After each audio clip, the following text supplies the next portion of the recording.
Mas tem uma pergunta que eu sempre quis que as pessoas me fizessem e as pessoas dificilmente elas fazem essa pergunta. Ninguém chega pra você e pergunta: por que você faz o que você faz?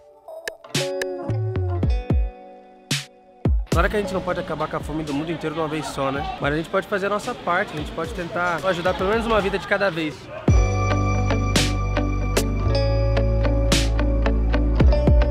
Porque nesse momento de pandemia, muitas famílias não têm o que comer. O pessoal passa fome mesmo. Tem família aqui que chega aqui, pede ajuda pra mim, eu também sou sozinha, como é que eu vou fazer?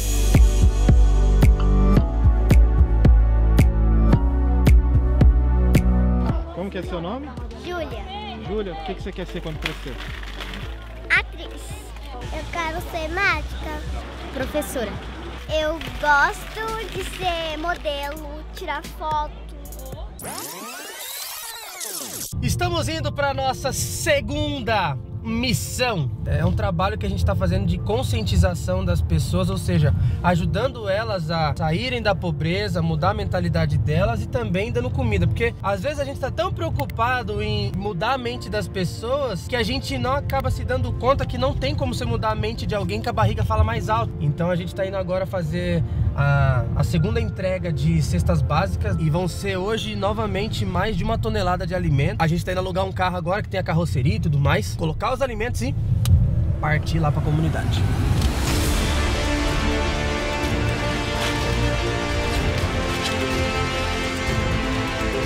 Eu não coube aqui em cima, agora a gente vai ter que colocar ali dentro.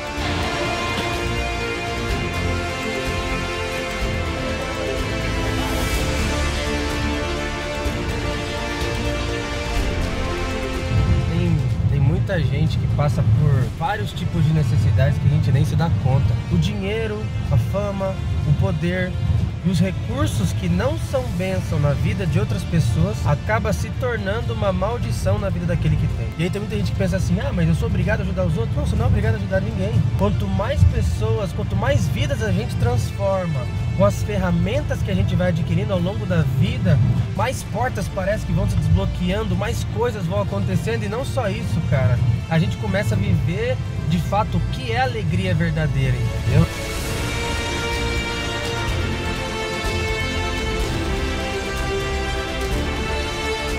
A gente da comunidade fica grato, porque a comunidade é carente, a gente precisa de mais ações assim, porque nesse momento de pandemia, muitas famílias não têm o que comer e a ação de hoje vai alimentar muitas crianças, como você está vendo, muita família, e a gente é grato ao Thiago pela ação.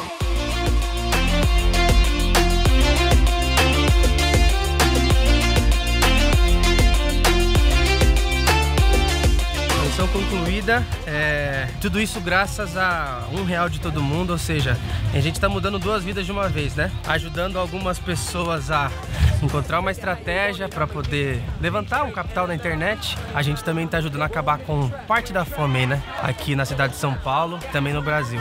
Muito obrigado por você ser um empreendedor solidário. Tamo junto. Muita gente me pergunta um monte de coisa, sabe? As pessoas perguntam: ah, Thiago, eu queria criar um negócio. Thiago, eu queria fazer isso. Ah, eu queria fazer aquilo, eu queria mudar meus hábitos. As pessoas te perguntam um monte de coisa. Quando as pessoas me encontram na rua, no Instagram, no YouTube, em tudo quanto é lugar. Mas tem uma pergunta que eu sempre quis que as pessoas me fizessem e as pessoas dificilmente elas fazem essa pergunta. Ninguém chega pra você e pergunta: por que você faz o que você faz? Eu posso dizer que o dia que eu respondi essa pergunta pra mim mesmo, a minha vida ela simplesmente mudou.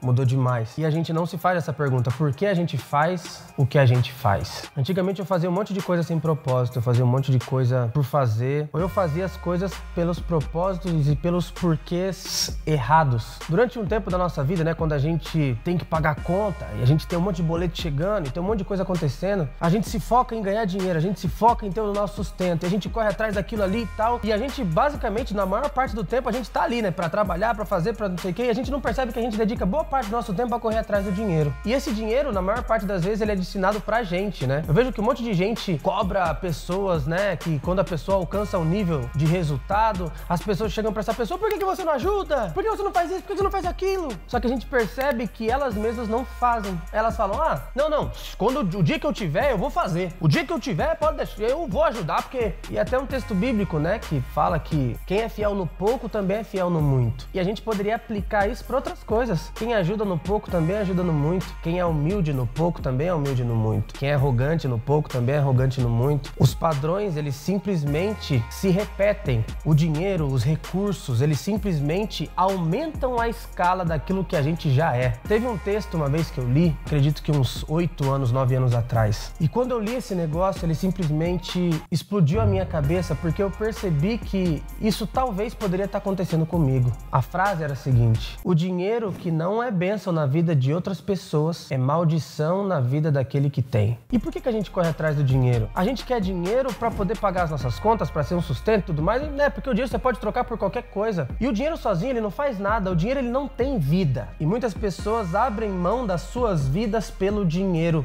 que é algo que não tem vida. Com o passar do tempo, quando a gente vai amadurecendo, a gente vai percebendo que a felicidade não está nas coisas. A felicidade está nas pessoas. E as coisas, elas servem simplesmente para melhorar a vida das pessoas. Mas na verdade, a gente não pode usar aquilo que foi feito para melhorar e transformar isso no objeto principal desse filme chamado vida. As coisas não podem estrelar o filme da vida, e muitas vezes a gente está deixando isso acontecer. Quando a gente assiste filme, a gente vê que as pessoas, elas estrelam os filmes.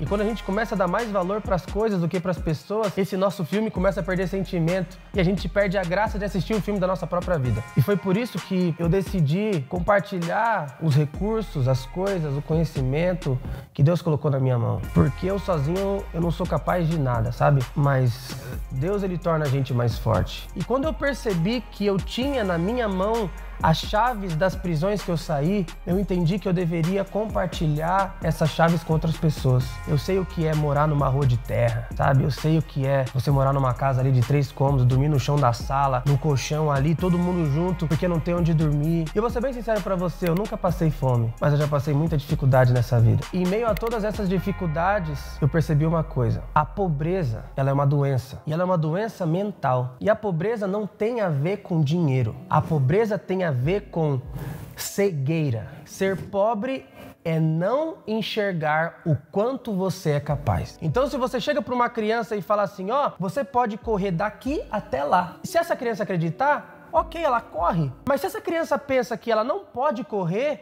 a gente simplesmente tem uma criança que pensa que é aleijada tendo pernas. Isso é o que acontece quando a gente tem pobreza mental. A gente acha que a gente não pode. Quando a gente é criança, a gente não tem consciência da pobreza. A criança, você pergunta pra ela, você fala, o que você quer ser? Eu quero ser um astronauta. O que você quer ser? Eu quero ser tal coisa. O que você quer ser? Eu quero ser jogador de futebol, pai. O que você quer ser? Eu quero ser cantor. Eu quero ser médico. E ele fala todos os sonhos. Eu tô arrepiado falando isso. As crianças, elas não têm limites. Elas conseguem imaginar tudo aquilo que Deus quer que um ser humano imagine que ela pode ser. Mas quando a gente vai crescendo, a gente vai sendo infectado pelo vírus da consciência da pobreza. E esse vírus, ele é transferido pelo nosso pai, pela nossa mãe, pela sociedade, pelas pessoas que estão ao nosso redor. Fazendo esses trabalhos que a gente faz na favela, ajudando pessoas como a gente costuma ajudar, a gente percebe que lá tem um monte de gente com um monte de talento, com um monte de habilidade. Pessoas lindas, pessoas que, cara, simplesmente nasceram para viver e colher o melhor dessa vida. Mas elas não acham que elas podem. Elas acham que elas estão fadadas a continuar nesse estado. E a gente entende que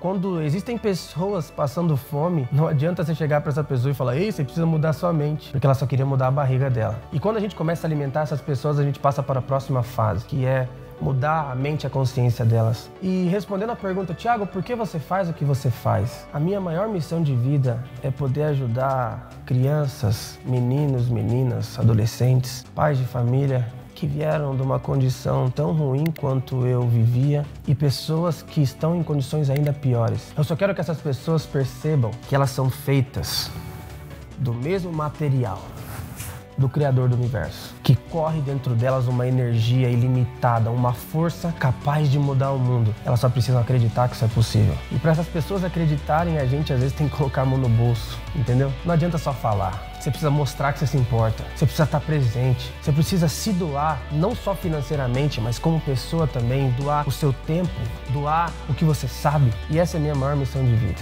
É por isso que eu faço o que eu faço. Eu quero que mais pessoas consigam viver tudo aquilo que elas sempre sonharam. Então, se eu pudesse definir em uma frase o porquê que eu faço o que eu faço e qual é a minha maior missão de vida, a minha maior missão de vida é fazer homens e mulheres voltarem a acreditar que são capazes de ganhar o mundo da mesma maneira que eles acreditavam quando eram crianças.